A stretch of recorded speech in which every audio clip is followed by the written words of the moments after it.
Hey guys, this week I wanted to show you just a very short PowerPoint video that I'm uploading to Google Classrooms so that way I can go over some background information about American Born Chinese before we go any further into the novel. Um, the very first thing I wanted to show you is the cover of the book, which I don't think I had uploaded before, only because you'll be able to see some major symbols and I guess kind of like giving you a little bit of clues or hints about what's going to happen next in the book. And I just wanted you to see that before we go into the next items. And so one of the very first things that I wanted to tell you before we go any further, because I don't want to confuse anybody, is that American Born Chinese, as I hope you've been able to see, is a combination of three stories in one big novel. So chapter one, if you remember, covers the Monkey King. It is set in mythological times or setting. Um, and we will come back to the Monkey King story in chapter 4. And the next storyline, which you also read last week, it covers Jin Wang. And he, as you were able to read last week, is a young boy who recently moved to a new city. And it covers the setting of around the 1980s, around there. The Transformers, all those things are clues that give us hints as to what it's set in. And as you'll see here also, we're going to come back to Jin's story in chapter 5. The third storyline covers a new character, which we're going to talk about in a little bit. So this character is, well, we'll talk about it a little bit more, but it is set in the 1990s. And again, once we read chapter 3, we're going to come back to chapter 4 to continue with the Monkey King story. Then it'll go into chapter 5 with Jin. It'll continue the third character story in chapter 6. And you'll notice that it'll jump back to chapter 7 once more with the Monkey King. It'll finish up Jin's story in chapter 8, and then we'll finish up the novel in chapter 9. And so the fact that this novel overall is broken up or fragmented into pieces is very significant. And we'll be able to talk about that a little bit further into the novel when we really get into the stories and we really try to see what these characters are all about and how their stories really are going to be interconnected. All right, so I wanted to talk to you guys a little bit about the third story, just so because I need to set that up that way we don't have misconceptions about what's happening. The third story covers a character named Chinky. All right, so first of all, I hope that some of you are able to make connections about where we're going with this chapter or this storyline, solely based on the name. Chinky, some of you might be able to catch on to it. If you don't catch on to it immediately, don't worry, you'll be able to see where it's leading once you read the chapter. You're gonna see this in the today's reading. The very first page that we see for Chinky's storyline looks like this. All right, so lots of things to dissect here, lots of things going on. And it's very important for us to pay attention to this because it does set up expectations for the reader. Okay, first of all, we have everything on that first page that gives us hints that it might be almost like a sitcom television show, right? So we have the title that's pretty large, reminiscent of Everybody Loves Raymond, if anybody's familiar with that. We have that image of a Chinese person's face. That's pretty much the only other thing that we see there on that image. And then we have the clap laugh that's going along the bottom of the page.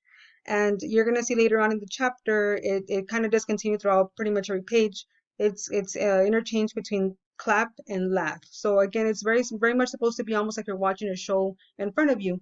And so that gives us hints as to what to expect. You're gonna see that there's another character that comes up in this chapter, and we'll be able to talk about that second character once you read the story. Sorry, this chapter. We'll come back and talk about the two characters and just what we see happening with the two. Something else that I want you guys to notice here, I mentioned the clapping. The second page that we see in the chapter is this image right here. And so something that you want to be thinking about is, well, what do we see here? Well, we see a house, a very typical suburban home, very traditional American. And so that's important because the entire chapter really does center on Chinky. But that second character that I was talking about, they're really pitted against each other. They're supposed to be two entities that we want to explore throughout the chapter. And very specifically, the chapter does explore stereotypes between these two entities. So we have Chinky on one hand, and then we have this idea of the traditional American suburban uh, experience on the other hand. All right, so with that in mind, let's talk a little bit about stereotypes. I'm sure most of you are already familiar with stereotypes, but in case you're not familiar with it, I mean, very simply put, a stereotype is any kind of over generalization about a group of people. Um, so a lot of what happens with stereotypes is that we make assumptions about a group of people. We assume that everybody in a particular group has the same characteristics, the same behaviors, the same abilities, that they all, because they are a part of the group, exhibit that sameness. We do have stereotypes that are specific to class. So, for example, we have things like the upper class, and there are stereotypes about upper class people.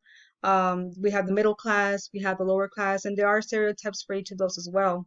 We also deal with racial stereotypes, which, as I think you can see where I'm going here, the book will cover specifically some racial stereotypes. We have things like Mexican stereotypes that the Mexican usually is lazy, for example, or that they are drug smugglers, for another example. And of course, that's not the only example. I'm just trying to give you some ideas here. There's also a gender stereotype. So, for instance, things like how women are supposed to be more demure and calmer, whereas men are more outspoken, more risk takers. Okay, so those are just some quick examples that I can give you right now. You are going to have a question on this later on, so I'm just trying to give you ideas to build upon for when you go back and answer those questions. Something else that I want you to think about, just to make those connections to yourself, are things like high school cliques. For instance, we think about like the jocks, for instance, how jocks act a certain way, how they dress a certain way, how they even look a certain way. Other high school cliques that we tend to think about are things like the band geek, the nerd, the emo. I don't know if emo is still around as much anymore, but it's something that comes up every once in a while. So those are some other examples of just high school cliques and how they fit certain stereotypes as well.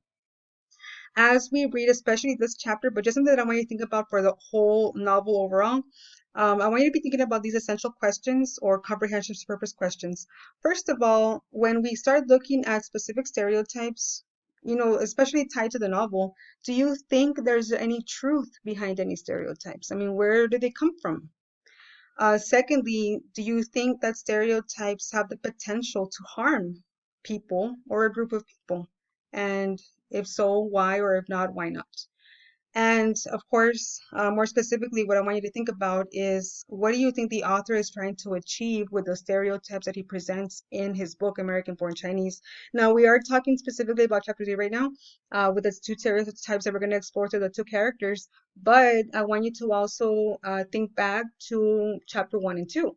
In chapter 1, we saw the Monkey King, and even there, I think you should be able to see some stereotypes about just monkeys in general, something very simple.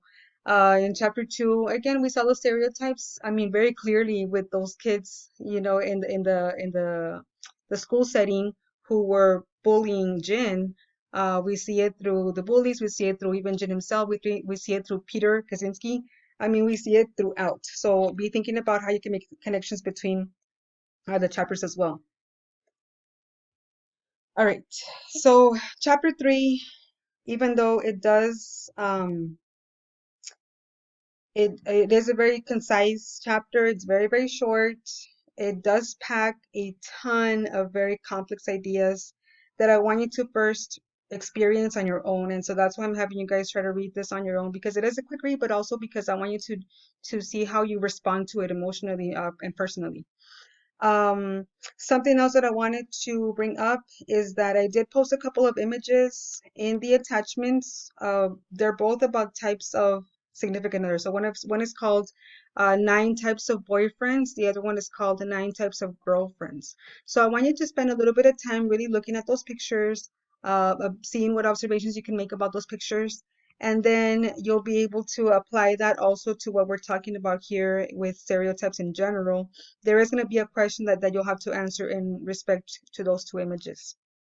Um, I do hope to come back to these ideas. So I'm throwing these ideas out there. I'm asking you guys questions because I do want to be able to discuss these things once you've been able to read them and to see what connections you can make to other things, other texts, to the world, to yourself, what experiences you have with these ideas as well. And so I will tell you guys about that discussion date as soon as I get something set up. All right, a couple of reminders. Don't forget that the chapter 3 reading assignment is also attached. There are questions also attached. It's going to be very similar to the last time. Some of the questions are going to be based on this video that you're watching right now or listening to right now. Some questions are going to be based on those two images that I mentioned earlier, the one about the 9 types of boyfriends and the 9 types of girlfriends. And then, of course, you're going to have some questions that are tied specifically to the chapter as well as connection type of questions. And lastly, I really hope that you are enjoying American Born Chinese. It's one of my favorite books in the world. I think it's very useful to read. I hope that you're finding the value in reading it too. I mean, yes, enjoyment, definitely. I want you to enjoy it, but I also hope that you're able to find some sort of value in it, that it's something that I think you'll be able to not only reflect upon your own life, but also be able to carry on with you as you progress through your high school English career.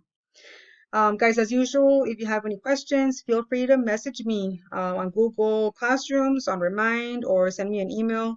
I do try to check those things multiple times throughout the day. At any time, just, if you have questions, send me a message, send me an email, and I will respond to you as soon as I can. All right, have a wonderful day.